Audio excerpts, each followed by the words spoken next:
On behalf of youthfully.ca, I'm going to talk you through the trait assessment portion of your application to the University of Waterloo School of Accounting and Financial Management. But before we proceed, I want to guide you towards some free resources available at our website, youthfully.ca.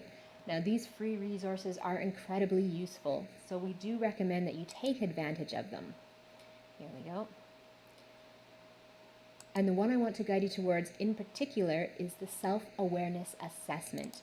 Our student self-awareness assessment is very similar to what you can expect when you do the trait assessment for Waterloo. So we think that it is very helpful to complete the student self-awareness assessment first, so that you have some idea of what kind of answers you might want to give when you do the trait assessment for Waterloo. If you are at all uncertain about the online application process or your video interviews, we have coaches who are available to help you with this process.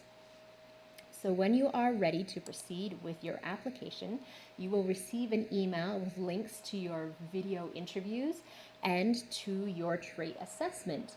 Unfortunately, I cannot show you what these pages look like, but I can tell you a little bit about them.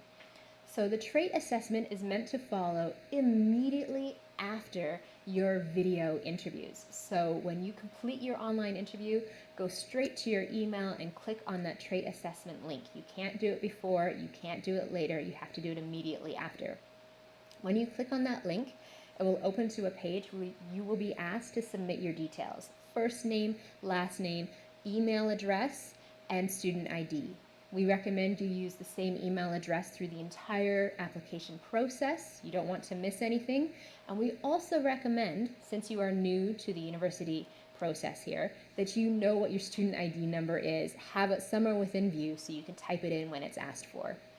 After you've entered your details, you can continue on with your trait assessment. The trait assessment is basically a bubble questionnaire. Statements will pop up, you read the statement, and then you click on the bubble that most applies to you. Number 1 is completely disagree, and number 7 is completely agree. Before you continue with the questionnaire, I want you to check that you are familiar with where those statements are on that scale so that you can click on the correct bubble for you. One tip that I can give you is that oftentimes your first instinct is the correct instinct. There is no right or wrong answer in a personality questionnaire like this, so click to the one that most applies to you. This trait assessment is meant to be completed within 5 to 10 minutes. It should not take you very long. You don't want to sit there thinking about your answer too long. So once you've completed it, you can submit it, and that completes your application to the University of Waterloo School of Accounting and Financial Management, where we know you're going to do great things.